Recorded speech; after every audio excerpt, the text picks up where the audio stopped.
Bien, buenas tardes a todos, bienvenidos de nuevo amigos de la India. Hoy es martes 16 de octubre del 2018 y vamos a dar comienzo al curso de Introducción al Agni Yoga. Hay que decir que es el estudio del libro del mismo título de Vicente Beltrán Anglada. Los comentarios son de este estudiante y la presentación la hace este estudiante, pero los textos proceden de Vicente Beltrán Anglada. Se sigue al pie de la letra el contenido del libro y el orden cronológico del libro. Es un libro que fue escrito en Barcelona en 1981 bajo el signo de Géminis y se compone de 33 capítulos. 33 capítulos. Y nos quedamos en el capítulo 29. Concretamente, en la anterior sesión, esta es la 61, en la número 60 nos quedamos capítulo 29, a punto de acabarlo, la fuerza íntima del propósito. La fuerza íntima del propósito, o lo que sería explicado en lenguaje sencillo, el contenido del propósito o la razón de ser del mismísimo propósito, ¿no? Quedamos así, más o menos, las definiciones. No olvidemos que las definiciones nos corresponden a nosotros, ¿eh? No debemos coger nunca la definición de un autor, por muy elevado para nosotros como pueda ser Vicente Beltrán Anglada. Por tanto, encaminémonos precisamente a tener la valentía, la osadía de hacer interpretaciones, de hacer analogías, y así aprenderemos muchísimo más. Concretamente, dijimos lo siguiente: Agni Yoga se construye de esta manera las avenidas que conducen a Shambhala.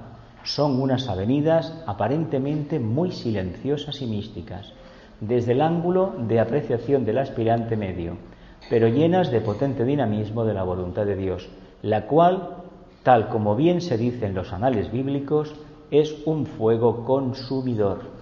Lo que ocurre es que entre el deseo humano de perfección y el propósito de la divinidad con respecto al universo hay un tremendo vacío, una espantosa tierra de nadie, si puedo decirlo así, dice Vicente, en el seno de la cual vibra una cualidad divina desconocida todavía por la conciencia humana. A esta cualidad dinámica de naturaleza ígnea podríamos denominarla el misterio de la íntima soledad. Precede a la tercera iniciación y halla su culminación en la cuarta iniciación. Pero, vencidas sus dificultades y después de haber sido atravesado el ancho y desconocido desierto, entra el alma en la paz suprema del nirvana. Por tanto, cuanto estoy diciendo acerca del Agni Yoga tiene repercusiones muy íntimas dentro del corazón, ya que el corazón es el centro del proceso liberador que, haciendo resurgir al hombre de sus propias cenizas kármicas, le convierte en el Hércules realizador de los 12 trabajos dentro del corazón, en un miembro consciente de la fraternidad y en un perfecto mago blanco. La semana pasada lo comentamos un poco, el posible significado de estos párrafos de Vicente Beltrán Anglada. Lo que nos está diciendo es que a través del Agni Yoga llegamos a un estado de conciencia en el cual el propósito que anima la vida planetaria, la técnica del Agni Yoga, cuando se busca la síntesis, se busca lo más supremo, nos conducirá inevitablemente a un punto de conciencia donde podremos tener una cierta vislumbre, con bastante seguridad, de lo que significa el centro místico de Shambhala, denominado así por el mismísimo Vicente Beltrán Anglada. Este centro místico, o este centro de conciencia, equivale a lo que sería el logos planetario, pero como el logos planetario no está aquí, pues está su representante, el ser, la entidad venusina, el Kumara Sanat, que realmente hace el papel de encarnación del logos planetario, que, como ya vimos en el curso de los misterios de Shambhala, imbloga en las esferas. Precisamente lo que hace es que dentro de su conciencia tiene a todo el planeta Tierra. Es algo que es muy difícil de comprender, pero lo podemos entender mejor si entendemos una cosa. A medida que nosotros vamos desarrollando el aspecto voluntad al bien, este aspecto voluntad al bien nos va abriendo precisamente algo completamente desconocido. Y este algo completamente desconocido preguntaba sobre la tierra ardiente. La tierra ardiente es la percepción de ese mundo arquetípico que correspondería al subplano búdico dentro del plano físico terrestre cósmico, que indica un estado de conciencia de mente más allá de la mente abstracta, es decir, una mente que es netamente arquetípica, para la cual no tenemos absolutamente ni palabras ni capacidad de expresar lo que significa. Y estudiamos antes en el Agni Yoga, en lecciones anteriores, que la posibilidad de que el Agni Yoga nos acerque a ese mundo arquetípico es bastante real. Solamente se necesita por nuestra parte perseverancia, muchísima perseverancia. Vicente, sobre el tema de esa expansión de tierra ardiente que empieza precisamente en los prolegómenos de la tercera iniciación. Aunque hay que decir una cosa, cuando el estudiante se prepara para la prueba de Escorpio, que como sabéis entraremos el día 23 y el mismo día 24, la semana que viene, será el plenilunio de Escorpio. Lo celebraremos este próximo viernes porque la siguiente semana una parte del grupo de amigos de la India nos desplazamos a Valencia, a la reunión estatal.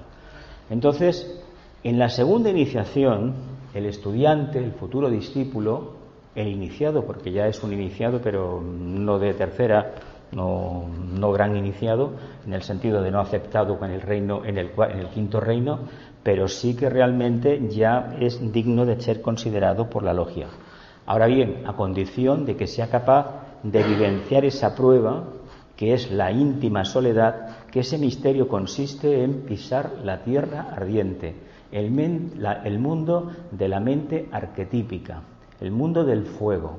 Y el mundo del fuego, cuando se conoce y se trabaja y uno se integra en él, acaba manifestando una conciencia completamente nueva.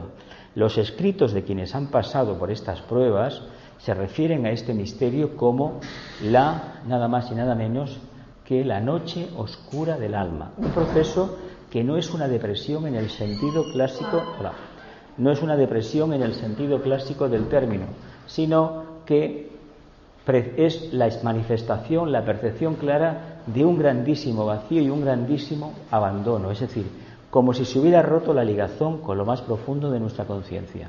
Si eso sucede, evidentemente nosotros no podemos continuar realizando nuestro trabajo. Y esto es muy importante que lo tengamos muy en cuenta.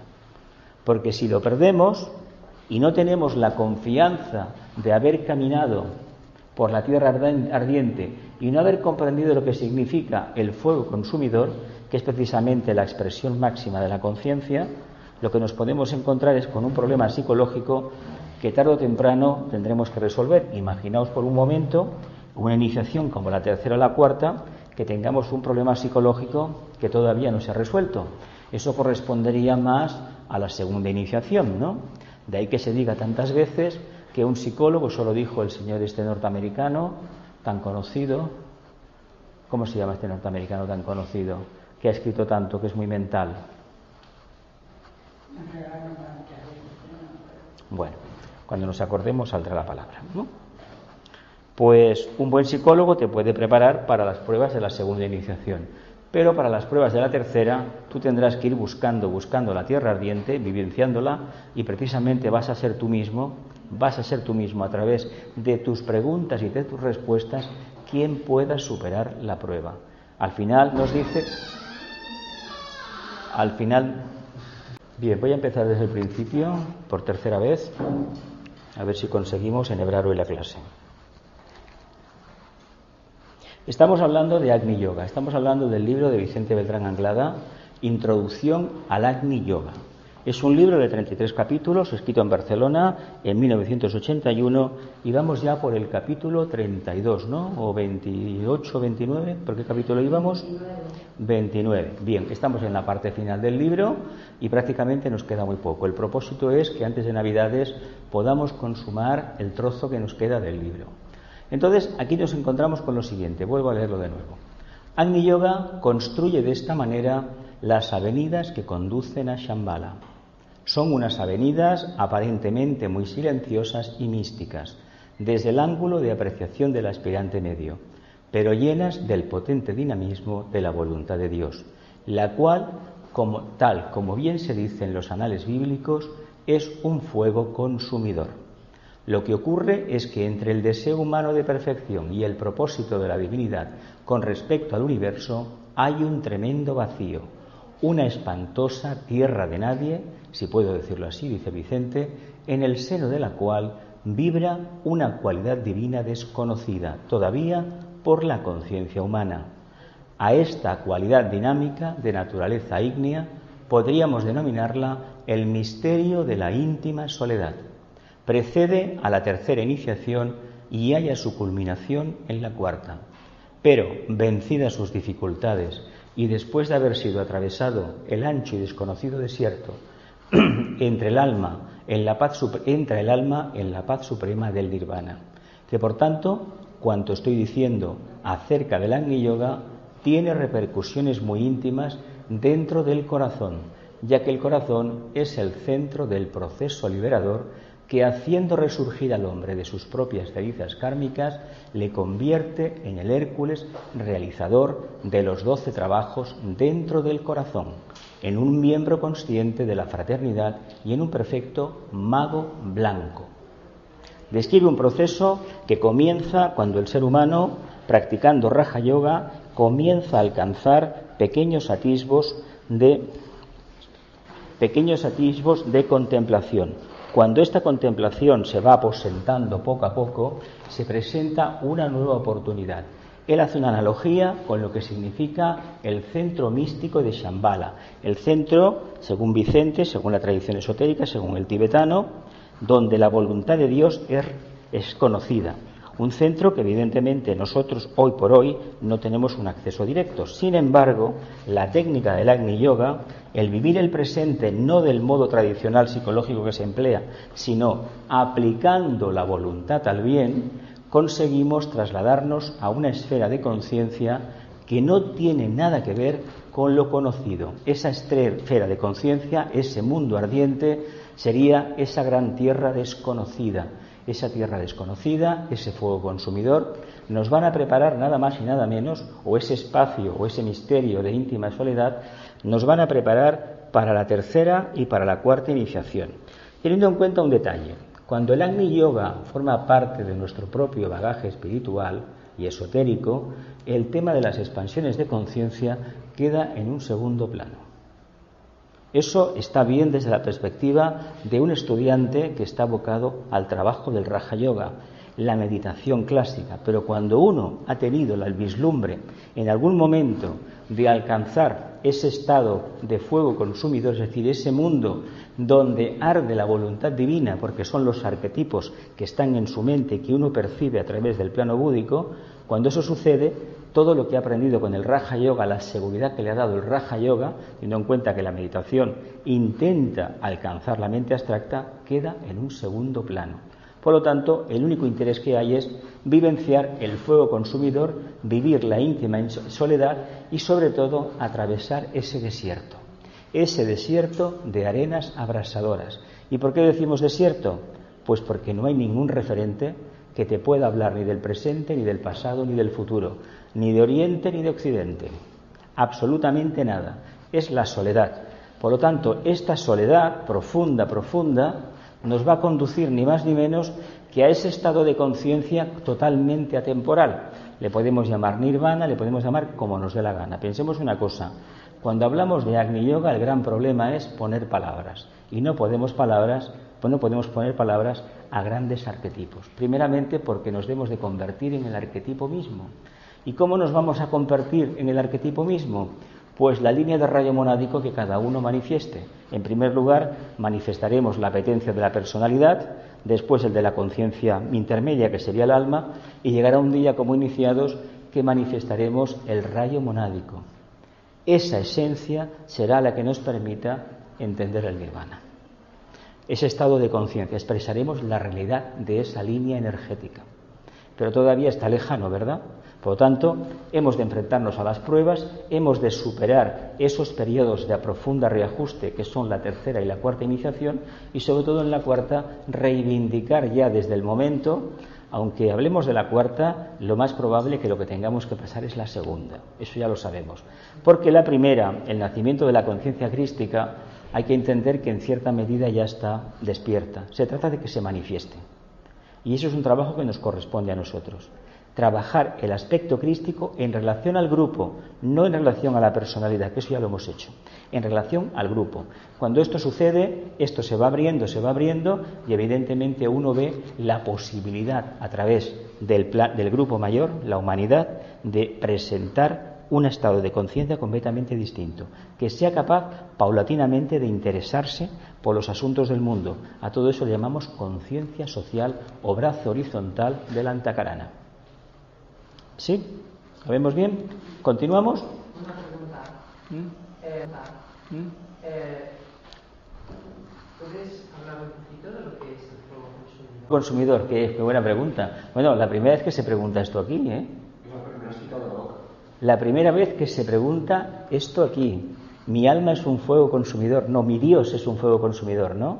Esto es de los libros del Antiguo Testamento, el Pentateuco, ¿no? El fuego consumidor. Bien, vamos a ver. Os he hablado de la mente concreta, la que conocemos en diferentes capítulos aquí. Os he hablado de la mente abstracta, esa mente que intenta salirse de la definición clásica, intenta aportar algo nuevo y genuino. Y existe un estado de conciencia que es la continuación de la mente abstracta, que es pura intuición. Ya no hay la necesidad de construir las formas, que eso corresponde a la mente concreta, y esa mente o esa conciencia que depende no ya vía Antakarana, sino directamente proyección del átomo búdico permanente, cuando la conciencia la empieza a percibir y ha conseguido acercarse poco a poco, ha pasado la tercera iniciación, ya empieza a notar lo que significa el fuego consumidor, empieza en la segunda, en realidad. Para los humanos encarnados, el fuego consumidor es el despertar del fuego Kundalini. Lo que pasa es que el fuego Kundalini, como se ha tocado tantas veces, y es como el tema del amor tan recurrente, la gente habla del fuego Kundalini, pero el fuego Kundalini es ni más ni menos que la respuesta o la búsqueda de la síntesis de la gran dualidad.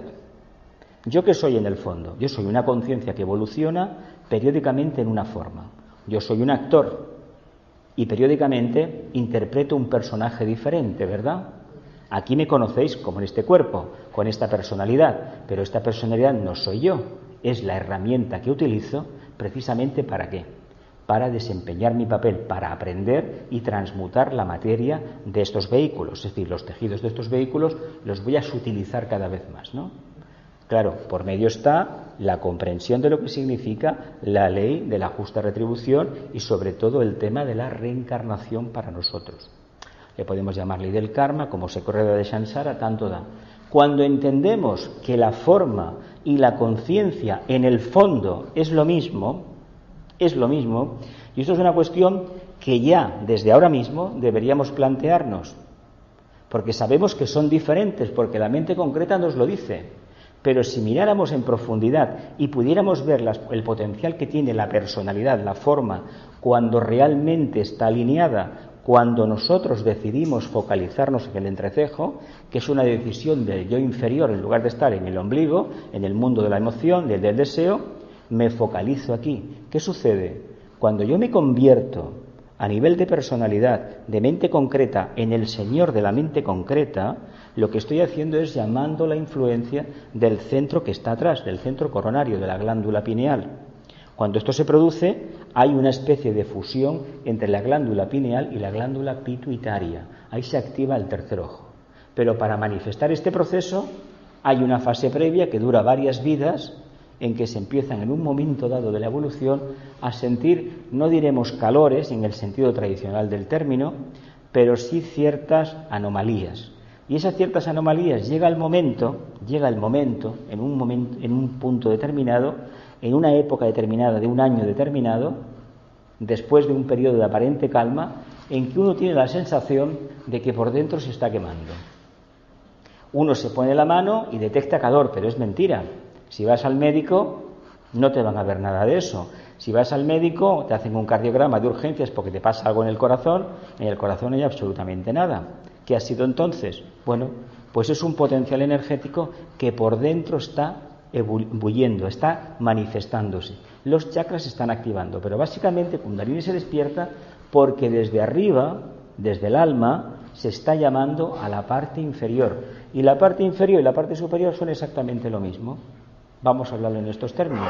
A nosotros nos interesa vivenciar el tema del mundo ardiente porque quiere decir entonces que la forma la hemos purificado, la hemos integrado y sobre todo, esto es lo más complejo, la hemos fusionado. Y me diréis, ¿y cómo vamos a fusionar una conciencia arquetípica alojada en el vehículo causal que no tiene forma desde el punto de vista del plano físico con otra que es netamente física, densa, como es nuestro cuerpo físico?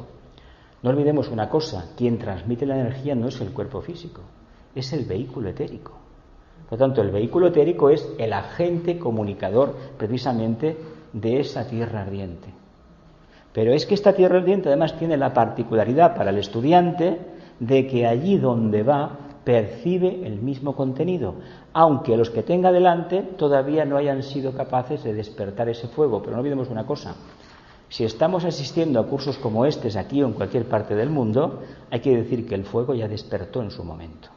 Lo que sucede es que no hace las espirales correctas para activar los chakras. ¿Por qué? Porque no ha llegado todavía el momento de enfrentar y de coger el toro por los cuernos. Vamos a hablar con estos términos. El día que tomemos una decisión fuerte en una encarnación y nos mantengamos varias como esa, evidentemente nuestro vehículo etérico se volverá ¿qué? Puro fuego. ¿Qué es lo que es? ¿Qué es la mente de Dios en el fondo? Puro fuego, ¿no? Cuando uno vivencia este proceso en este plano, quiere decir ni más ni menos que como conciencia, desde el punto de vista manásico, hemos captado el arquetipo superior, que es el de la mónada, al que nos corresponde manifestar. No olvidemos que toda la evolución gira en que aceptemos que tenemos un cuerpo físico, que ya nos costó bastante. Un vehículo emocional, que todavía nos sigue costando bastante aceptarlo. Un vehículo mental concreto, es doble, pero mental concreto, que es básicamente lo mismo que el vehículo emocional. Yo utilizo la mente, ¿pero para qué? Para satisfacer mis deseos. Con lo cual estoy prostituyendo a la materia, no estoy liberando a las entidades, a los pitris que han construido mis vehículos. Pero cuando el proceso avanza y ya me estabilizo en la mente superior, ahí empieza el verdadero problema. Cuando los silencios, los vacíos, el no sé qué ha pasado pero estoy tranquilamente, ahí empieza el problema, porque ahí es donde se empieza a percibir el fuego. Y este fuego, que en un principio parece, ¡ay, mira qué divertido!, va acompañado de experiencias psíquicas. Y esto sin hacer juegos malabares, en el sentido, ni hacer cosas especiales para activar los chakras, ni el kundalini, ni nada. No, siguiendo una vida normal. ¿Qué sucede?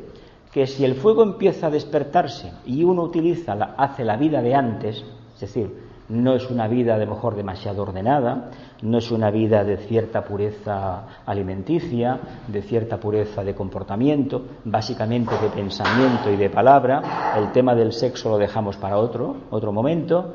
Cuando esto nos hace bien, ¿qué sucede? Pues que este fuego, en lugar de seguir la línea ascendente, sigue una línea divergente. ¿Qué pasa? Que incide en determinados chakras que es mejor que estuvieran callados. Una de las cosas que sucede cuando la gente empieza a meditar, y después de vidas a lo mejor de intento anhelo, de intento deseo, de intensa devoción, y ha conseguido poco a poco estabilizar el plexo solar, cuando la persona empieza a meditar, se le dice que se concentre. ¿Sabéis qué hace la energía? En lugar de subir hacia arriba, ¿hacia dónde baja? Al sacro. ¿Y qué pasa cuando la energía baja al sacro? Pues que hay como una obsesión por el tema de la experiencia sexual. Porque la experiencia sexual, para el hombre y para la mujer, para el hombre tal vez más, es como la manifestación de Kundalini. Es así de claro. Sabéis que en la antigüedad, en Lemuria, había el culto, es decir, la falocracia, el culto fálico por excelencia.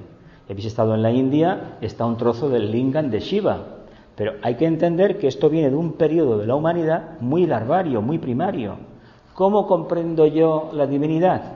Precisamente, ¿qué creéis que es un obelisco? Un obelisco es ni más ni menos que un falo gigante, porque la energía que tiene es la energía del Creador. Que los humanos le hayamos dado la vuelta a la tortilla y hayamos hecho lo que hemos hecho, esto se debe básicamente a la Atlántida. Empieza en Lemuria, en la Atlántida, y sobre todo en el actual periodo ariano, hemos hecho y deshecho para bastante. Entonces, si vivenciamos ese potencial y el fuego empieza a subir, evidentemente tenemos que adaptarnos. Porque lo que se suele hacer muchas veces es que se fuerza la máquina y el fuego sube, pero no hay comprensión del proceso. Entonces, si nos quema la trama etérica que nos protege del astral, por ahí nos va a entrar todo. ¿Y qué nos va a entrar? Pues lo que queríamos tener, videncia. ¿Nos han dicho alguna vez que la videncia, que si el centro laringeo se activa, que si empiezas a ver luces, que si empiezas a ver las auras, que incluso puedes ver el esqueleto de la gente? Y dices, bueno, ¿y todo esto? Si yo no soy una persona, una conciencia, que me manifiesto de una manera muy pausada, muy rítmica, muy comedida, muy centrada, realmente, ¿qué estoy haciendo? Estoy jugando con fuego. Y muchos, por eso los maestros hindúes nunca enseñaban esto, a no ser que el discípulo, el aspirante, estuviera, más o menos, se supiera perfectamente que se le podía confiar en él. ¿Qué pasa? Que uno, aunque medite, comete errores y paga las osadías de vidas pasadas. Entonces, en un momento determinado se activa. Pero quiero decir una cosa, no es lo mismo que el fuego se active un día y suba como la gaseosa. Ay, que mira, soy vidente y a los 3 días se acabó, que continuamente esté bullendo. No es lo mismo. No es lo mismo estar dentro de un volcán o ser un auténtico volcán, es decir, que el caduceo de Mercurio, tú veas el magma como fluye, que tengas la experiencia esporádica. La experiencia esporádica nos puede hablar de un futuro, a lo mejor inmediato, pero para que se estabilice esa señal, para que se estabilice esa energía, hemos de cambiar nuestros hábitos de vida, totalmente. ¿De qué manera?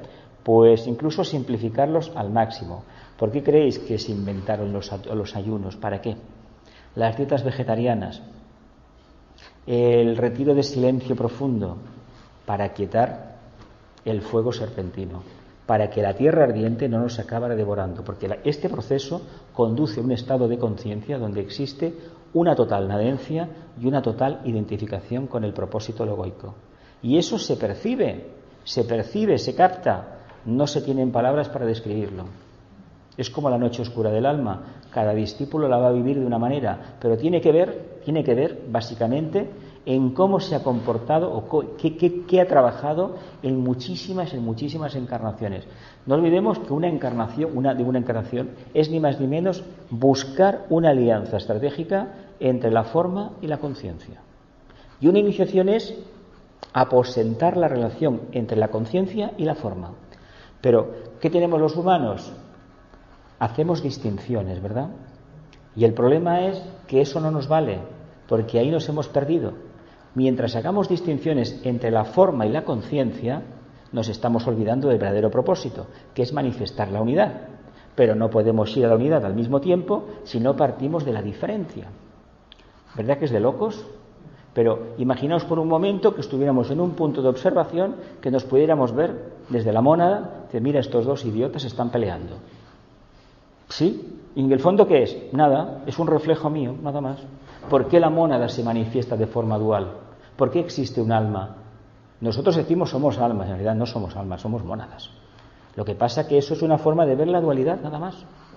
Desde el punto de vista de la tríada, no, hay un punto de voluntad, un punto de amor y un punto de actividad, y punto. Y si subimos mal, solamente hay uno, el propósito. Pero ahí no vamos a llegar todavía. Tendríamos que ser maestros de quinta, de sexta o de séptima iniciación. Pero fijaos el gran problema que tenemos. Hemos caído en la trampa, y digo trampa con todo el sentido del decoro y de la decencia, y ayudando a la gente que esté en este dilema, de creernos que somos almas. El alma es el hijo de la mente. El hijo de la conciencia manásica que después se convierte en la tierra ardiente, cuando evoluciona y capta el arquetipo general de la mónada, es el hijo de la mente. Por tanto, si yo durante encarnaciones y encarnaciones he ido trabajando una determinada línea, porque eso se va viendo, la síntesis, al final la prueba que me vendrá, ¿cuál será? Enfrentarme a lo que he creado. A eso le podemos llamar morador en el umbral, la sombra, el otro. Eso acaba en la quinta iniciación.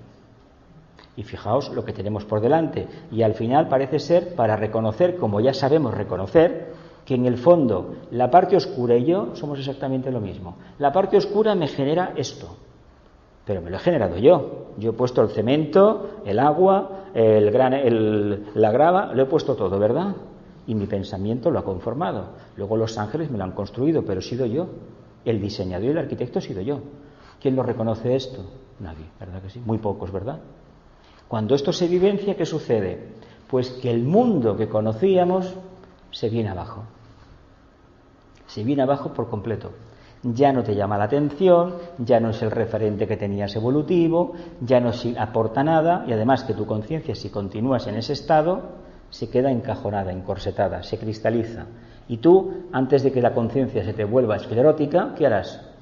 Cortar por lo sano, ¿no? Porque no olvidemos que eso es la voluntad. Y un iniciado ya sabéis que se caracteriza por la voluntad. Cuando dice una cosa, la cumple, ¿verdad que sí? Pues debemos prepararnos ya para cuando llegue el momento de la tierra ardiente.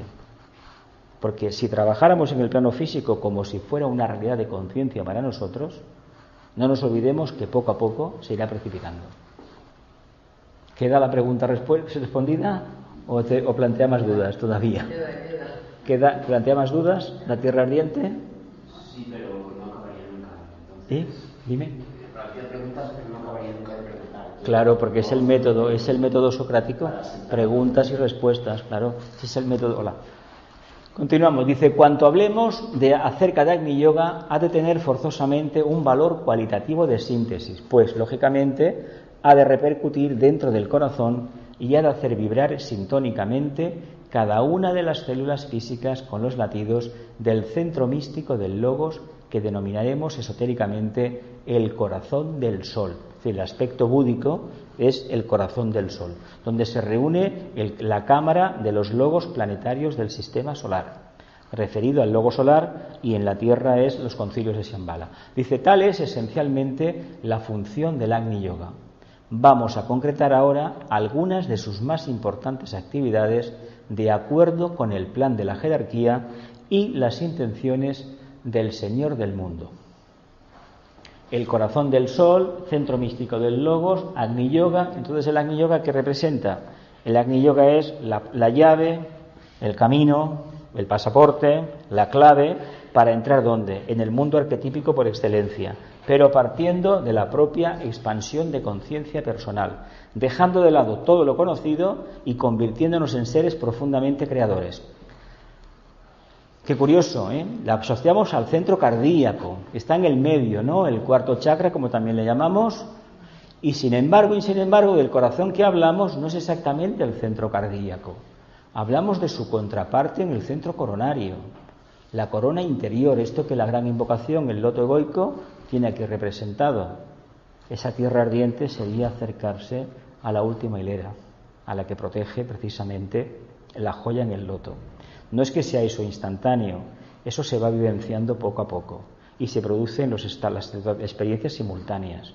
Hay profundos vacíos, profunda actividad interna, profundo aparentemente retroceso, pero es estabilizar la señal nada más. Si hacemos analogía con una comunicación, cuando las comunicaciones eran analógicas, ¿acordáis que girábamos la antena, girábamos el televisor, movíamos un mando? Hoy, como todo es digital, pues no conseguimos nada.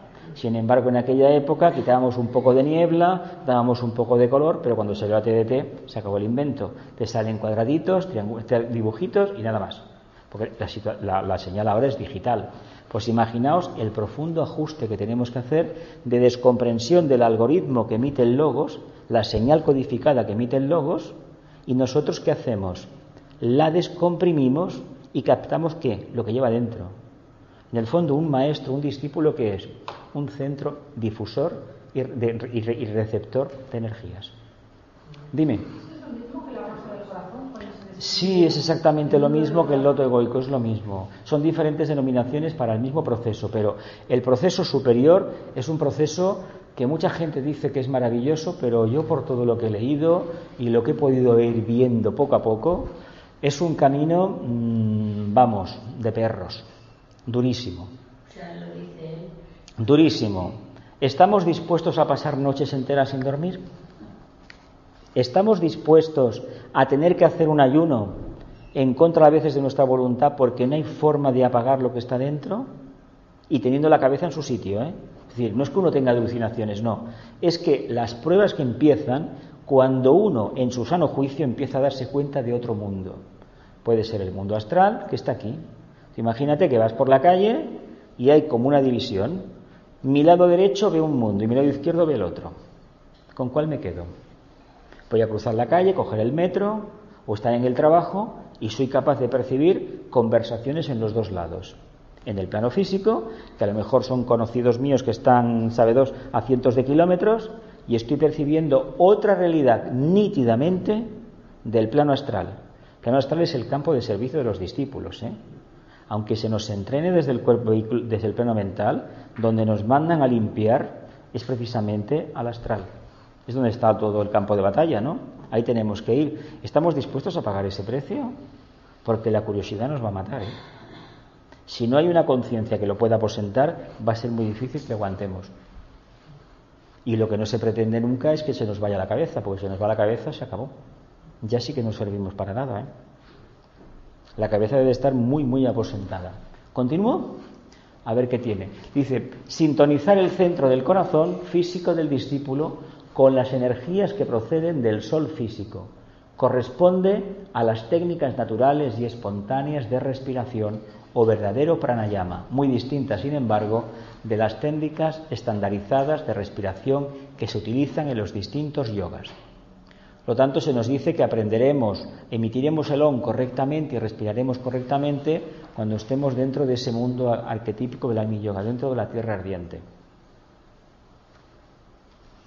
Según D, desarrollar la voluntad espiritual por medio de una adaptación cada vez más sutil a las condiciones ambientales y a todos los hechos en general.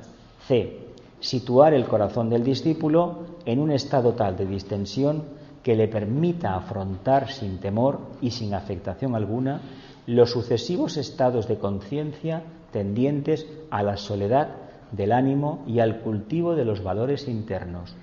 En tal estadio, el discípulo se pone en contacto con el centro íntimo del corazón del sol. Como consecuencia, la mente del discípulo del practicante del Agni Yoga ha de quedar muy libre y desapegada de todas las conclusiones mentales y conocimientos previamente adquiridos. En esta fase se aprende a distinguir la dualidad del pensador y el pensamiento. Se acepta la actividad del pensamiento, pero el pensador puede controlarlo perfectamente y utilizarlo únicamente cuando lo considere necesario. Ojalá, así como hemos aprendido a callar en ciertos momentos, ojalá aprendiéramos a no crear imágenes ni pensamientos de cosas que ni nos van ni nos vienen. El cultivo de los valores internos. ¿Qué valores pueden ser estos? Venga. Porque los externos ya los conocemos, ¿no? Ser buenas personas, irradiar un poco, socialmente crear un ambiente favorable, pero ¿cuál sería el valor interno? ¿Cumplimos el arquetipo como respondiendo al propósito divino? Sería la tríada. Los valores de la tríada espiritual, pero ¿cuáles son básicamente estos valores? Antes he dicho que eso de estar en el vacío, en ese fuego consumidor, tiene mucho que ver con captar, es decir, en ese nirvana, tiene mucho que ver con la línea de rayo monádica en esos niveles. Por lo tanto, si somos del segundo rayo, del primero o del tercero, lo vamos a vivenciar según nuestra línea de rayo. ¿Es complicado? No. Por eso, además, los tres rayos tienen la gran particularidad, los tres rayos de aspecto, de que, por ejemplo, el tercero, que sería el rayo de los matemáticos, de los filósofos, de los economistas, de la mente abstracta por excelencia, pero en el humano da una capacidad de adaptación increíble. Pero es que un discípulo necesita de esa capacidad para precisamente manifestar el arquetipo. De hecho, es el primer aspecto de Brahma por excelencia, el tercero. Pero es que el tercero no se manifiesta si no está el primero antes, Y a consecuencia de la unión del primero y el tercero sale el segundo. No es una relación cronológica, primera, segunda y tercera, no, es primero, tercero y después segundo, porque está en el medio, la conciencia está en el medio. Es decir, desde lo más arquetípico cayó en lo más denso, a través de la mente. Y ahora se trata de, en el camino de retorno, llevarse la experiencia. Esa experiencia es la conciencia. Y de preparar la etapa cumbre a partir de la cual el ánimo del discípulo podrá resistir sin peligro la fuerza potentemente dinámica del Señor del mundo, el cual en nuestro planeta es el exponente vivo de las energías trascendentes que surgen del centro ígneo del sol central espiritual del universo. Nuestro universo para nosotros es el Sol, el sistema solar. Aquí ya nos habla de una iniciación, ¿no? Etapa a partir de la cual el ánimo del discípulo podrá resistir sin peligro la fuerza potentemente dinámica del Señor del mundo. La iniciación, la presencia del Señor del mundo. Aparte que un iniciado sabéis que internamente está conectado con Shambhala, porque si está conectado mínimamente con la mónada, evidentemente está conectado con Shambhala. Entonces, si a esto de la tierra ardiente, en el fondo, si lo miramos desde esta perspectiva, que es tener la antena tan abierta, la banda ancha tan abierta, que nosotros emitimos, pero estamos recibiendo 1 gigavatio por segundo, por ejemplo. Claro, si estamos recibiendo tanto, ¿cómo tenemos que tener el router, el vehículo? Pues, vamos, perfeccionado. De personalidad no tiene que haber nada, de yo separado nada. ¿Por qué? Porque chocará. Por eso, preparar a un gran avatar como fue el Buda o el Cristo es un trabajo ingente, un trabajo que lleva una cantidad de actividad y de energías increíble. ¿Sabéis lo que es traer a la Tierra a alguien que se pueda manifestar en un cuerpo físico, que ese cuerpo físico esté tan sutil, que en un momento dado no se destruya? Cuando el que está dentro, la conciencia que está dentro, intenta hacer algo, por ejemplo, un milagro, una curación, intentar presentar una verdad nueva, ¿qué sucede? Que las células de ese cuerpo, que la sangre de ese cuerpo y las estructuras óseas cambian completamente la polaridad. Es muy difícil conseguir eso. Y hemos tenido, ¿y cómo han acabado algunos? Muy mal. Por eso la crucifixión se representa como muerte. Pero no es la muerte, Es la crucifixión en el mundo de la materia, en la cruz fija. Se representa como una muerte, una crucifixión, porque tú mueres al mundo de la materia. El mundo de la materia, que es el mundo emocional, el físico etérico y el mental concreto. No olvidemos que toda nuestra civilización es karmática, karmamánásica, y la queremos mucho, ¿verdad? Y lo que es peor, la idea de fraternidad, de amor, de voluntad al bien y de la jerarquía del Agni Yoga obedece al mismo patrón. Por eso, ¿qué se te dice? Sigue investigando, no te creas nada, no des nada por sentado, y el día que menos te lo esperes, la conciencia habló. Y ese día tienes que ser muy astuto, muy cauto también y muy diligente. Te agarras a lo que ha salido, a lo que ha venido, y a partir de ahí ya verás a dónde te lleva. Por eso no se puede enseñar lo que es el Agni Yoga, porque están esperando la respuesta de los discípulos para que ellos mismos se enganchen. Es como el que va por la calle y está en un incendio o lo que sea, y de vez en cuando, pues mira, ve una cuerda que baja, ¿no? ¿Qué tienes que hacer? Agarrarla, ¿no? Para escapar. Pues imaginaos qué es eso. Si tú la cuerda la apartas, adiós salvación, adiós posibilidad de ascender más. Es que ya no hay, no te pueden enseñar nada, porque se trata de que salgas del mundo convencional de las formas. Es algo tan abstracto que esperan que tú seas el que vayas a buscar la puerta. Sí, la cuerda que a ti te llega está coloreada de tu energía de rayo, nada más. Es tu rayo, básicamente es eso. Lo que pasa es que son unos niveles que se nos escapa. Si ya nos cuesta entender lo que es un rayo, pues imaginaos. ¿Tenéis alguna duda de esto? Nos prepara, a ver, dudas todas, yo ya lo entiendo, todas, porque a ver, ya nos gustaría decir, mira, he estado delante del Señor del mundo, bueno, ¿y con esto qué? A ver, esto no es un besamanos que se va al jefe del Estado, o cuando se hace una carrera universitaria, su majestad fulanito de tal ha puesto esto, no. Esto es ir a verlo, te llevan, y existe, se dice que es un abrazo, en el fondo es una fusión de energías limitadísima, lo suficiente para que te dé un colocón en el sentido del término y puedas estar muchísimo tiempo, no voy a decir sufriendo, pero sí vivenciando las consecuencias de esa experiencia. Acordaos de lo que decía Krishnamurti, todas las tardes tenía el proceso, ¿no? ¿Os acordáis de aquello? Esa cosa que le quemaba por el cuerpo, la cabeza, etcétera, etcétera. Y eran todas las tardes igual. ¿Y eso qué fue en el fondo? ¿Qué fue esto? La imposición del cetro tuvo que ser eso. Es un personaje un poquillo complejo, vamos a dejarlos ahí. Ahora, tiene una lucidez de pensamiento muy grande, pero curiosamente esa lucidez de pensamiento es puro Agni Yoga. Sin embargo, lo dieron en un cuerpo de sexto rayo. Devocional, aspecto nada de nada, no se le veía esa personalidad enérgica del primer rayo, sin embargo, cuando hablaba le salía el primer rayo. Le salía. pero por fuera era una forma suave, así como muy hindú, ¿no? Dices, caramba, una cosa aparentemente tan inofensiva y fíjate el poder que tiene. Lo que pasa es que la cara que le veías cuando era joven era tan diferente. Claro, sí. Sí, fue interno. Lo que pasa es que yo creo que él no contó toda la historia, no, porque además no correspondía, porque además él fue muy valiente cuando dijo, no lo dijo así en términos del Agni Yoga, pero dijo, a ver, esa idea del maestro que tenéis de la sociedad teosófica y del Cristo, esto os lo tenéis que comer con patatas, a ver, en el sentido de que no es así exactamente. Eso lo diseñó alguien que entendió más o menos el arquetipo por dónde iba, pero le dio su personalidad a la figura. Esto es como el retorno de Cristo a la tierra. A ver, en la gran invocación cada día lo decimos, ¿no? ¿Pero qué creéis? ¿Que va a venir el Cristo caminando sobre las aguas? Las aguas ya caminó una vez. Volando, ya resucitó. Caminando sobre la tierra, ¿pero para qué? ¿Para qué gastar energía construyendo un cuerpo para que él físicamente se manifieste? Estamos en Acuario, es conciencia de grupo, no es conciencia individualizada como Piscis.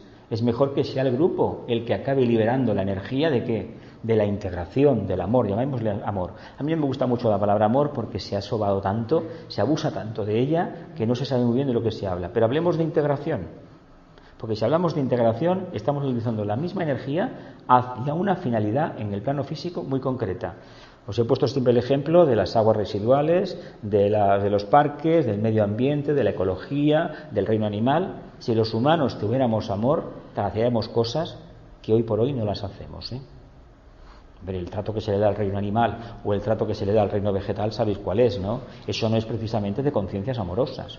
Sin embargo, nos hemos creído que tenemos amor, pero nos lo hemos creído porque tenemos una mente concreta y un mundo emocional muy amplio, pero no porque practiquemos el Agni Yoga, porque el día que realmente el Agni Yoga nos hable, se manifiesta en nosotros, vamos a coger toda la enseñanza esotérica, igual hacemos una pira con ella, la quemamos. Yo he conocido algún caso que han acabado quemando los libros. Sí, pasa. Porque ¿qué sucede? Que lo que me está sucediendo en un momento dado no me lo habían explicado así. No me lo habían explicado. Es que el proceso genéricamente es el mismo, pero como tú lo vivencies, es el único proceso, porque eres tú el que está viviéndolo y del cual vas a sacar tu propia experiencia, no la de los demás. Claro, hasta ese momento nos ha servido la experiencia de los demás, pero hay una idea muy clara que debemos tener. Ni la sabiduría ni el conocimiento se transmite la información. Pues la información, si no se trabaja, no sirve para nada. Es un lastre. Una piedra que nos hemos puesto en los zapatos. Si tengo mucha información, pero ¿para qué? ¿Me despierta la conciencia? No. Pues entonces, de ahí que el conflicto viene cuando empieza a hablar la intuición y uno se da cuenta que todo lo que hay alrededor no es así. ¿Y ahora qué hace? Se pelea con los padres, con los hermanos, con los compañeros de trabajo, les llama mentirosos, o tiene que hacer ¿qué? De tripas corazón, intentar acompasar el ritmo de las dos experiencias o hacer la salida tangencial. Ahí os quedáis y me busco la vida. ¿Por qué creéis que muchos en un momento determinado lo han dejado todo? Familia, hijos, trabajos, reputación, y se han ido a una montaña. ¿Sabéis para qué? Para intentar, muchos de ellos, no todos, muchos de ellos, intentar contener ese fuego que los estaba devorando. Lo que pasa es que esto no se explica así. Si mira el chalao este, se ha ido a la montaña, ha perdido todo lo que tenía, qué tonto, ¿no? Tonto no. Intenta ser fiel a sí mismo. ¿Lo vemos? ¿Sí? Dice, se comprenderá después de analizar estas actividades cuáles son las intenciones de la potestad suprema del planeta con respecto a los discípulos avanzados del mundo, los cuales han de realizar evidentemente la parte más concreta y objetiva del gran trabajo de instauración del nuevo orden mundial y de la venida del Avatar. Se comprenderá también la importancia del Agni Yoga como factor decisivo para dotar a los discípulos del mundo de la fuerza necesaria para cumplir con este compromiso kármico, por ellos voluntariamente aceptado, de preparar las condiciones mundiales para aquellos grandes acontecimientos. Dice, no olvidemos que el Agni Yoga, el yoga del corazón, canaliza una parte considerable de las energías del primer rayo proveniente del espacio cósmico. De ahí que se le asigne un carácter eminentemente ígneo a estas actividades que tienen lugar en el corazón del discípulo y rige la mayor parte de sus motivaciones personales y espirituales. El amor no adopta ya un carácter meramente místico, sino que se expresa bajo una forma profundamente dinámica, bajo un aspecto totalmente nuevo y desconocido para las mentes de los hombres, es decir, como la expresión de un fuego consumidor de gigantescas repercusiones que se adueña del corazón del discípulo, aparte de su voluntad, va quemando todas las escorias allí acumuladas desde el principio de los tiempos, debe de poner, ¿no? Se adueña del corazón del discípulo y aparte de su voluntad va quemando todas las escorias allí acumuladas. Se adueña del corazón del discípulo y aparte de su voluntad va quemando todas las escorias allí acumuladas desde el principio de los tiempos. Vale, perfecto. ¿En qué consiste este proceso liberador de la conciencia suprema? Que nos vamos desapegando absolutamente de todo. Nos vamos soltando lastre de tal manera que al final resulta que no nos conocemos. Una pregunta indiscreta. ¿No os habéis levantado alguna vez, no después de haber tenido una cena así un poco especial, una noche especial, no, normal, aprovechando mejor una luna llena, importante? ¿No os habéis levantado y cuando estáis en el baño os miráis al espejo, hay la duda de realmente quién es el que está reflejado allí? Muchas veces, ¿verdad? Bien, pues si estamos en la línea de la búsqueda, eso es un indicio claro de que ya hemos contactado con ese mundo ardiente. Hasta que llegue el día que un día se levante uno y se da cuenta que le falta la mitad de la cabeza. Y curiosamente es la parte donde está el cerebro. ¿Qué indica eso? Que ya no lo necesitas. Y otro día, pasan los años, dices, caramba, no tengo columna vertebral, pero ¿cómo es posible que no tenga columna vertebral? No me puedo mantener erguido. Es que ya estás dependiendo de la mónada. Y otro día, cuando pasan los años, pues uno se levanta y aquello que mira y se encuentra que donde había estado acostado, en la cama, hay una piel de serpiente grandísima. Dices, caray, ¿y esto? ¿Qué significa esto? Que Kundalini ya funciona. Así de claro. Kundalini ya se ha manifestado. ¿Qué tenemos que hacer? Pues vivir una vida de una pureza increíble. ¿Por qué? Porque Kundalini está ahí y siempre que lo necesitemos nos ayudará, pero no debemos malgastar esa energía.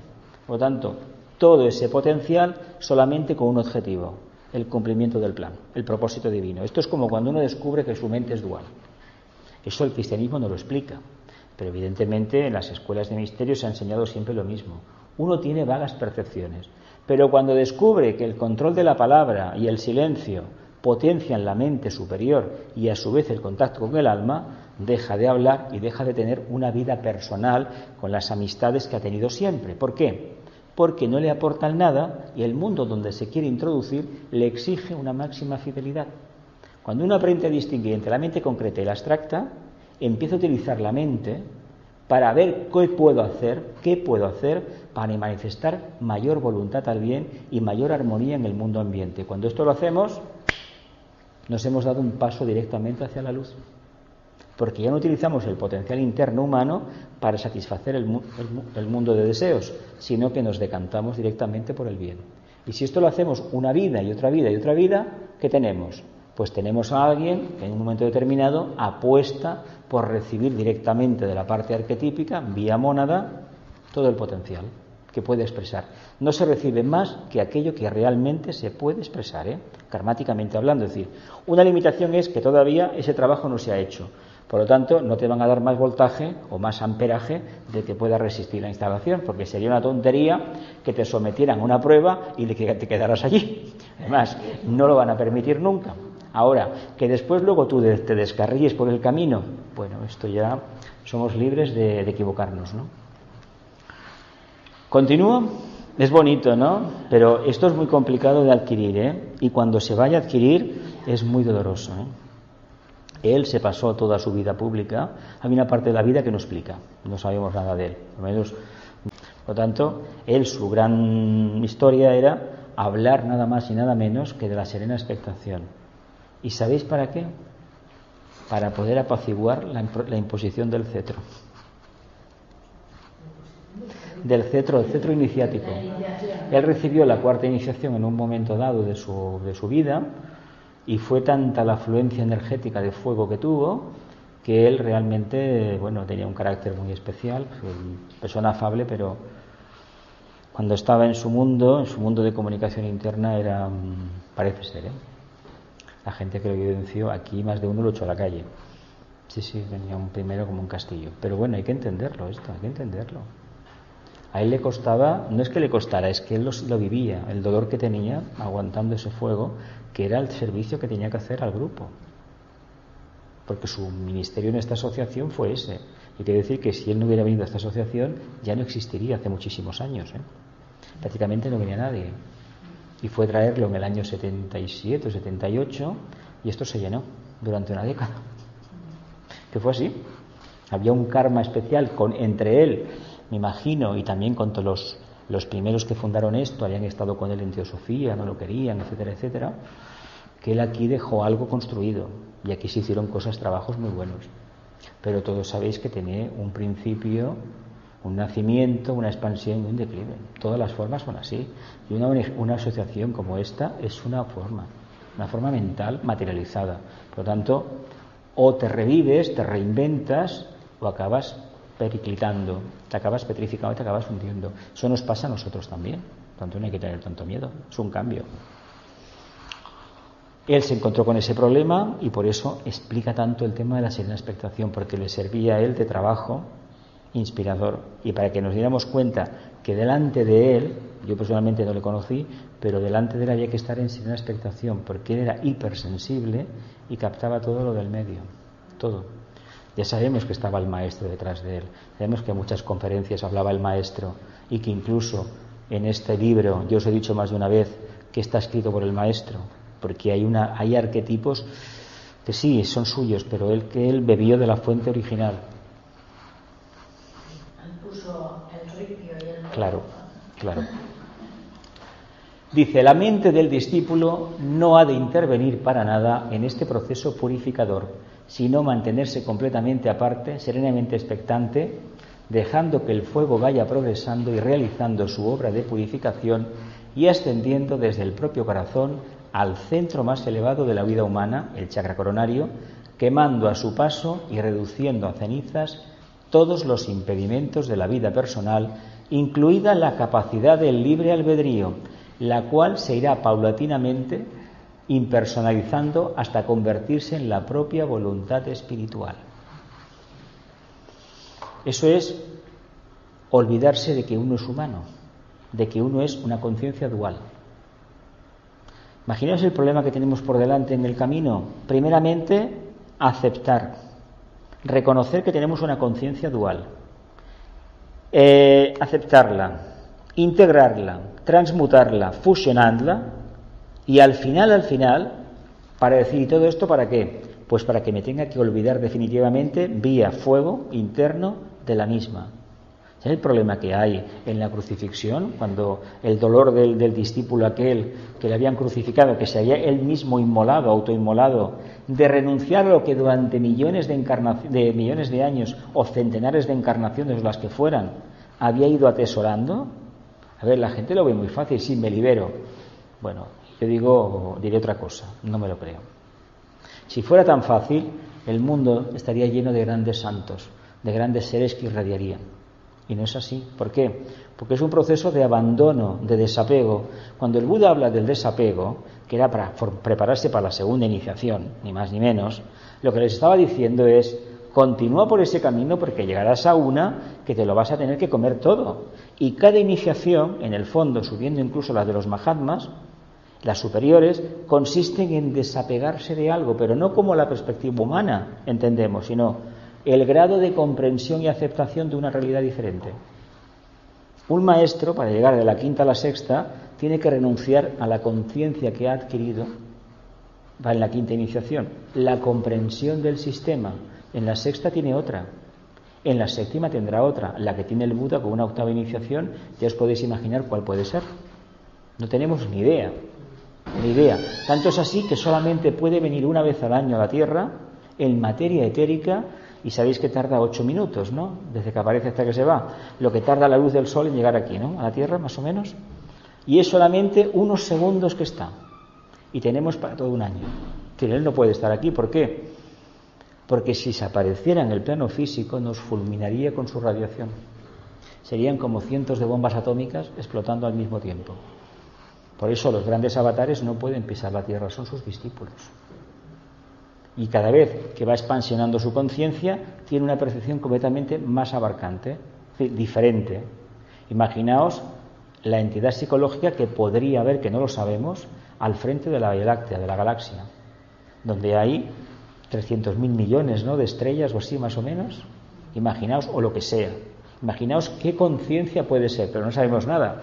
Pero sí sabemos que el centro coronario es la Osa Mayor, y la Osa Mayor son 200 y pico de estrellas. Las Pléyades son 500. A ver, cuando hablamos de esto, lo miramos en un mapa celeste, mira qué bonito. Pero es que estamos hablando de conciencias increíbles que nos influyen a nosotros, ¿eh? Dime. Pero un poquito de ayuda. Un poquito de ayuda de otras dimensiones monetanas. Bien, es que la ayuda es esa. Es que la ayuda está siempre. ¿Por qué están tan detrás de que no tienen la bomba atómica? Es decir, si ellos estuvieran... Sí, bueno, eso es otro tema. Yo he puesto el ejemplo de la bomba atómica porque si se apareciera aquí, la radiación sería como una bomba atómica. Claro, no es compatible con nuestra forma de ver la vida. Estas entidades están siempre aquí, el reino angélico está aquí. El problema es que nosotros, los humanos, en lugar de ver la luz, vemos la sombra, que es el fruto de nuestro intelecto concreto. Por lo tanto, esos son las sombras. Es decir, en lugar de mirar el sol, que sería la conciencia pura, esta agni-yógica, el sol directamente representaría eso, miramos la luna. La luna es muy bonita, pero equivale en este caso a la mente concreta, al mundo de la forma. Y claro, eso nos ha dado lo que nos ha dado, pero cuando la conciencia empieza a decir, oye, yo ya estoy harto de todo este corsé, porque imaginaos, ¿no habéis visto la crisálida o algunos reptiles como rompen el huevo desde dentro y salen las tortuguitas, los cocodrilos, los otros rompen esa tela protectora y se van? Y las aves hacen lo mismo en un momento dado, ¿no? Pasa que las aves necesitan el cuidado de los padres, algunos automáticamente, los patos, por ejemplo, saltan al agua, la madre se los tira y se espabilan. Es decir, mejor acción de primer rayo no puede haber, ¿no? Búscate la vida, muchacho, al agua, al mundo emocional del cual vienes, ¿no? Claro, hemos de entender que nosotros nos encontramos en la tesitura de renunciar a todo lo que hemos construido, con lo que nos ha costado construirlo. Hacemos una pequeña analogía, ¿por qué nos cuesta tanto morirnos o aceptar la muerte? A ver, es que tenemos el apego a lo que hemos construido y lo que nos ha costado construirlo. Esto es como, a ver, las crisis de estos tiempos son muy interesantes porque nos preparan para una gran muerte, ¿eh? Cuando uno pierde el trabajo, se queda sin pareja o los hijos lo acaban denunciando y no quieren saber nada de él, en el fondo hay una parte suya que está muriendo, una parte que estaba caduca, que estaba esclerotizada. Pero eso no lo entendemos así, lo entendemos como una ofensa y es una oportunidad de soltar lastre. Los hijos no son tuyos, el trabajo no era para toda la vida y tu mujer o tu marido no eran de tu propiedad. Por lo tanto, o cambiamos el chip, porque el día que nos llegue, ¿qué pasa? Y si nos coge a los 55 o los 60 años, hay muy pocas posibilidades probabilidades, de poder adaptarse al cambio, ¿eh? Y el Agni Yoga, en este caso, nos obliga a olvidarnos de las circunstancias y estar continuamente en la cuerda floja. El famoso filo de la navaja es profunda adaptación. A ver, ¿quién puede caminar por el filo de la navaja físicamente? No puede ser, el propio peso te acabaría partiendo, ¿no? Rajando. Se trata de decir, pierde peso, desapégate y a ver, simbólicamente, si eres capaz de atravesar esa línea. Claro, ¿cómo ponemos en solfa todo lo conocido? Porque, a ver, todos tenemos ideas, todos somos pequeños filósofos, ¿no? Si tenemos un tercer rayo, somos todos filósofos, ¿no? Argentina tiene un tercer rayo por ahí clarísimo, el 9 de julio, y evidentemente Cáncer, y todos podemos arreglar el mundo. En España también tenemos esa característica. Pero dices, pero vamos a ver, ¿Realmente me adapto a esas circunstancias? No, pues si no me adapto, eso no está. Por eso, cuando uno se lo cree todo mucho y cree que su vida es feliz y maravillosa y está en el camino de la búsqueda interior del verdadero, no el de aquel que solamente hago esto porque me beneficia, sino aquel que me exige renuncias y desapegos y me da problemas en el sentido que tengo que estar continuamente adaptándome. Cuando uno sigue ese camino, ¿qué creéis que nos va a venir? ¿Un diploma o un problema? Yo creo que es un problema, pero el problema es un diploma si lo solucionamos. Problema diploma. Y el problema es aceptar tu nueva realidad de conciencia, que ya no eres la persona que eras, la conciencia que eras, que ya no soportas determinados ambientes y que no puedes estar 5 minutos más ni 1 minuto más con aquella gente con la cual tanto habías querido. Y dices, pero bueno, ¿dónde tendría yo los ojos para juntarme con esta gente, ir de vacaciones? ¿Dónde los tendría? Claro, es que ya no eres el mismo, ya eres otro o otra. ¿Lo vemos? Es un proceso de cambio, pero de un cambio que por mucho que digamos que es muy bonito y muy sano, no lo es tanto. Dime. Se hace mucho más llevadero si no está contemplando el horizonte. Si uno se identifica con el grupo y con esa meta y la vivencia como propia y se olvida de las consecuencias del miedo a perderla, esa experiencia, realmente no hay problema. El tema es que eso no es tan fácil, porque pensemos una cosa, nosotros somos fruto de una serie de acontecimientos, es decir, como karma, hemos decidido encarnar en un momento y desencarnamos en un momento que había una configuración astral, astral quería decir, cosmogónica específica, unas energías específicas. Y cuando nos vayamos habrá otras, que son las que necesitamos. ¿Y sabéis lo que significa desprenderse de eso? Seguramente no lo sabemos. Claro, esto hay que verlo en relación al sistema solar y a toda la humanidad. Un discípulo, cuando pasa a la tercera, la segunda ya, pero la tercera sobre todo, ya no es fulanito de tal, ya es un servidor de la humanidad. Puede más el amor a la humanidad, por eso ese amor, esas ganas de ayudar a la humanidad, llámale como queramos, se les llama como se quiera, en el fondo pueden más que ese resorte que tenemos de seguridad que parece que estaba ido, pero está todavía ahí, Aquello de decir, yo no tengo problemas, pero te han dicho, ahí hay una llave que cuando ahí tengas un problema, baja la palanca, ¿no? Aquello que había en las fábricas, la alarma general, ¿no? Un incendio, lo que fuera, el botón de emergencia. A ver, tú sabes que eso está ahí y sabes que no debes tocarlo, lo intuyes. Sin embargo, ¿quién te dice a ti que en un momento dado que uno quiere dar el paso, no acaba tocando el botón? ¿Por qué? Porque hay una cuestión que todavía no ha sido suficientemente transmutada. Y es una iniciación, hombre, cuando presentan a alguien en la iniciación se supone que la van a pasar la prueba. Pero ¿quién te dice a ti que en un momento determinado uno no tenga miedo? Pero la oruga, cuando ha comido tanto, sí, se prepara para la frisalidad, está tan hasta las narices. Claro, claro. No, ya, pero tú haz la analogía y aplícalo a una conciencia de una mónada triádica, en manifestación karmática, que ha ido consumando etapa tras etapa y que le queda en la cuarta iniciación renunciar a todo eso que ha sido humano.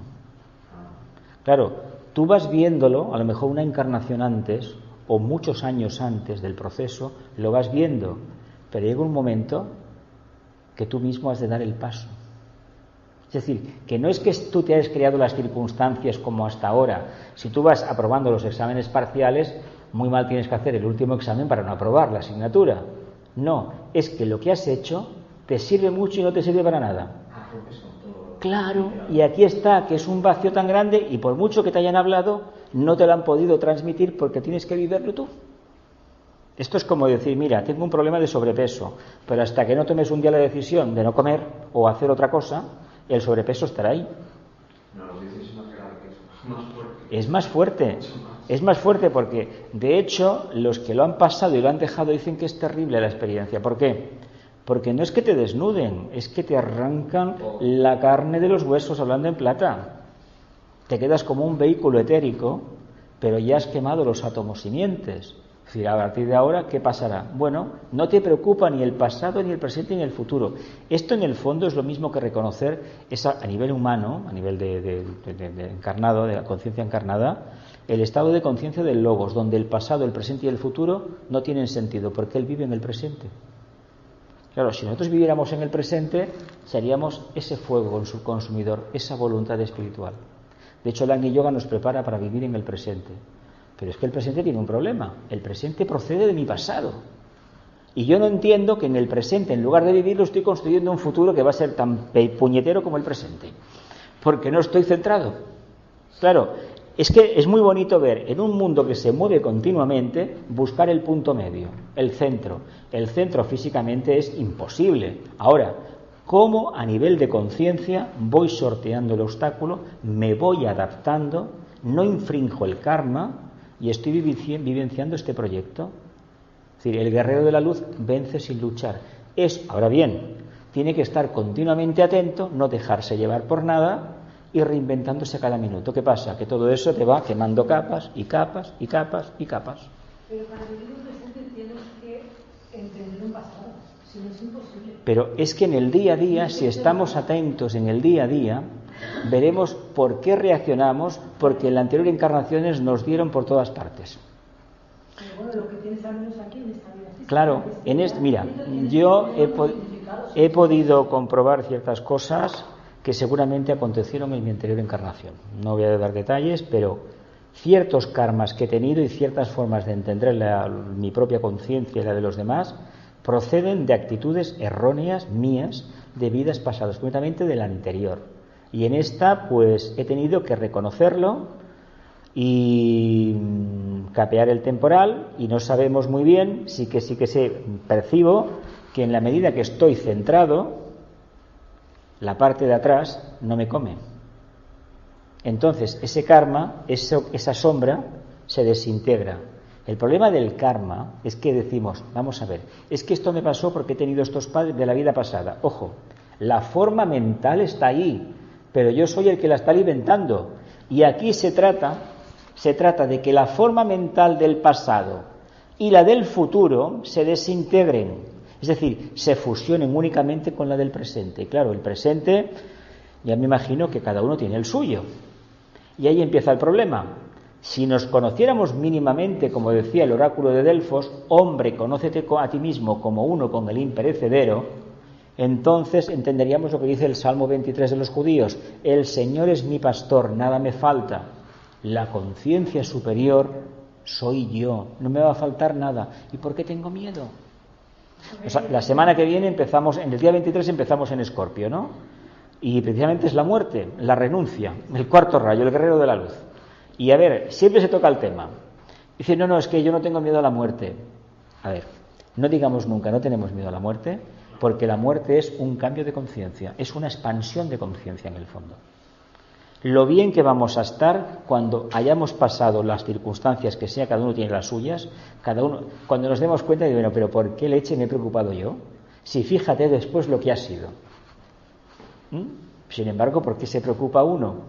Pues porque se deja sus queridos libros, su querida casa, sus queridas amistades y sobre todo la percepción que tenía de la realidad de conciencia que creía tener. Porque es el cambio más grande. Claro, es que te crucifican en la materia. Mira, chicos, se acabó. Ya no necesitas la materia para evolucionar. Si nos costó como almas entender lo que era y como mónadas aceptar, meternos en el fango, imaginaos lo que supone liberarnos de la atracción de la materia. Si la materia es la mente de Dios, la mente concreta de Dios, ¿qué hacemos? ¿No somos divinos? Este es el gran problema, el gran enigma, no te lo explican. ¿Cómo voy a rechazar algo que por sí es divino? Por necesidad. Per se es divino. Claro, pero he de reconocer que hay una parte de él que es la que se manifiesta, que es la concreta. Yo te quiero ir hasta la parte arquetípica. ¿Para qué? Porque si cojo la energía de la parte arquetípica, puedo limpiar la parte concreta. Y nosotros, ¿a qué nos hemos acostumbrado? A tener una mente poderosa y concreta, que nos ha creado el karma. Pero, dime. Si estás enamorado de la parte arquetípica, ese amor es tan inmenso que la parte material... Pero el amor inmenso tiene que ir acompañado de hechos. Tiene que ir acompañado de un profundo desapego, no diré aversión, sino comprensión, porque la palabra tal vez sería integración, es decir, integrarlo en un punto de síntesis, pero hay que reconocer que el bagaje anterior pesa mucho. Porque uno se identifica con el arrabal. De hecho, cuando decimos que el planeta Tierra es un planeta hermoso, lo decimos desde el punto de vista de la personalidad. Pero el planeta Tierra dista muchísimo de ser hermoso. Y eso que, a ver, si habéis bajado en avión, habéis ido por encima de selvas, del Amazonas o el desierto del Gobi o del Sáhara, decimos, caramba, qué preciosidad hay aquí, ¿no? Qué maravilla, las imágenes de los satélites, qué preciosidad. Pues tanta agua y tantos bosques y tanto mundo emocional, de bonito no tienen nada. Indica que estamos sometidos a ¿qué? A la ley de la necesidad, de la justa retribución, la ley del karma. Necesitamos encarnar para superar nuestra parte emocional. Ahora, utilicemos inteligentemente la parte emocional, devocional, y en lugar de decantarnos hacia lo concreto, hacia lo más abstracto y subido. Entonces alcanzaremos el Agni Yoga. Es otra manera de explicarlo. Pero la mente tiene que estar funcionando, debemos saber lo que estamos haciendo. Es decir, el problema es que nos creemos que el referente del planeta Tierra es una maravilla, pero es una maravilla para nosotros, es lo externo. ¿Y por qué no miramos lo interno? Porque lo interno es un fuego que está ardiendo. Detrás del agua hay fuego. El agua es fuego líquido frío, nada más. El aire es fuego, pero que no lo vemos, y solamente vemos fuego aquel que me quema. Imagínate que metieras la mano en un... Claro, es que es todo éter, es toda la energía etérica del logo solar que tiene 4 o 5 estados de conciencia. Es uno, es el éter que lo compenetra todo, y luego el fuego, la tierra, el aire y el agua. Los 4 elementos clásicos. Claro, la dualidad nuestra dice, no, soy eso, perdona, tú eres la síntesis. Lo que pasa que, ¿desde dónde digo que soy agua? Desde el punto de vista de observación, Yo estoy aquí abajo y podemos decir, si hemos encarnado en uno de los 3 signos de la Trinidad de agua, tanto Cáncer como Escorpio o Piscis, puedo decir, yo tengo el Sol en Piscis, tengo el Sol en un signo de agua. Bueno, porque en la anterior encarnación saliste por ese signo, por esa energía y por el signo en concreto que has encarnado. ¿Por qué es eso? Porque se vuelve otra vez, se retoma la experiencia donde la dejaste. Si tú en esta encarnación has encarnado, por ejemplo, en Libra, quiere decir que en tu anterior encarnación saliste por la puerta de Libra. Entonces, en esta encarnación, la actual, saldrás por la puerta que internamente hayas escogido. Cuando encarnamos ya hemos decidido cómo encarnaremos y cuándo nos vamos a ir y cómo nos vamos a ir. Lo que pasa es que de eso no hay conciencia. No la hay. ¿Y siempre es así? ¿El destino siempre está marcado? No. A ver, te digo. Te digo que tu signo de Sol equivale a la puerta por donde saliste. Pero en esta encarnación puedes salir por la puerta que sea. Y por la puerta que salgas se da la puerta de la siguiente encarnación. Claro, ahí está el hilo del karma, el hilo de Ariadna, ¿sí? El hilo que lo va regulando. ¿Qué podemos hacer nosotros? Pues acercarnos a la voluntad divina y en lugar de responder a los planetas como solemos hacer, a los signos o a las constelaciones, que ya quiere decir que seremos conciencias muy elevadas. Y ya no encarnas. A ver, no encarnas a partir de la 4ª iniciación, sometido a la ley del karma. Por eso es la crucifixión. Pero es que el tema de la reencarnación para estas entidades no tiene la misma connotación que para nosotros. No olvidemos una cosa, si uno se dedica al mundo del servicio y como alma ha podido integrar todos estos procesos más o menos, cuando llega el momento de la muerte, lo que anhela es volver cuanto antes. ¿Por qué? Porque hay tanto trabajo para hacer, es que no hay hastío, no, el hastío es de la personalidad. Cuando uno entiende como conciencia, como alma, vamos en estos términos, que su anhelo es servir a la humanidad, no se quiere ir a ningún pralaya, a ningún nirvana, quiere estar aquí. A ver, este gran maestro podía estar en ese estado arquetípico de conciencia y decidió quedarse con el logos planetario. Y tenía que haberse ido hace miles de años, 2500 años, se quedó. Igual que el Cristo, se quedaron. Y muchos más maestros que se quedan. ¿Por qué? Es tanto el trabajo que hay que hacer aquí con los humanos. No olvidemos que somos lo más denso de conciencia, el único planeta del sistema solar que tiene una humanidad en plano físico. Nosotros, por mucho que nos parezcamos que somos maravillosos, desde el punto de vista de la conciencia, es un experimento que seguramente que se pasa en otras humanidades, pero en este sistema solar nos ha tocado a nosotros. Claro, por eso es tan complejo evolucionar.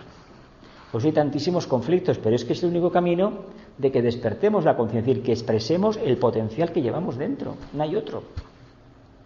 ¿Las 7 dimensiones pertenecen aquí? Bueno, las dimensiones son los planos, esos son los planos nada más, planos y subplanos nada más. Está todo aquí. Está todo aquí. Esto es como el que tiene un receptor de radio, empieza a mover y hay 50.000 canales, por la misma historia. Bueno, estos son otros tipos de definiciones que con la tradición esotérica tradicional no entra. Estos son formas de otro tipo de la era de Acuario que está viniendo, llama violeta, maestros IBB, etcétera, etcétera. Gente que tiene contactos astrales. Pero todo esto, pensemos una cosa. A nivel esotérico se nos dice lo siguiente. Uno del planeta Tierra no puede salir, a no ser que tenga permiso de Sanat Kumara, sea un iniciado. Un iniciado, un maestro del sistema solar, no puede salir a no ser que vaya a Sirio con permiso de Sanat Kumara. A partir de la 5ª iniciación, de la 6ª ya, se puede ir a donde el servicio que se debe prestar en el sistema solar o en este planeta lo requiera. Por hacer turismo y curiosidad, no. A un discípulo no se le permite viajar por el astral si no es con una finalidad práctica, para aprender algo o hacer algún servicio. Si no es con el objetivo de hacer un servicio, no. Imaginaos que tuviéramos la lámpara maravillosa, ¿no? Todo lo que deseo lo materializo, ¿no? ¿De qué te serviría tener un almacén lleno de barras de oro, de lingotes de oro? Para nada, ¿verdad? Pues la misma historia. ¿Vas a utilizar el oro para algo? No, pues se acabó, no lo necesitas. Fijaos si pudiéramos vivir en esa inseguridad. Se acabaron los ahorros en los bancos, se acabó la cuenta corriente, se acabó la casa de propiedad, el coche y todo lo que decimos que es nuestro.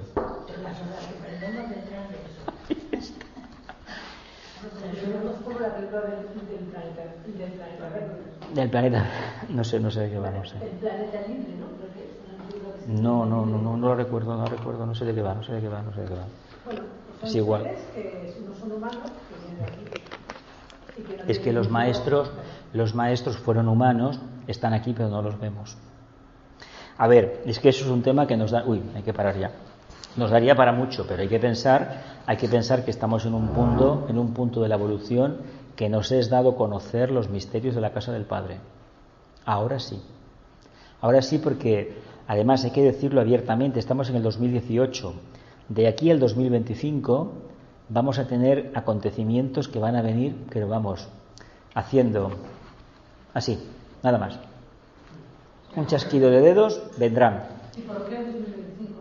Porque el 2025 se reúne el concilio de Shambhala, hay 2 decisiones importantes al año, el 2025 y el 2075, y en el 25 es la más importante, se planifica para este siglo y una parte del que viene.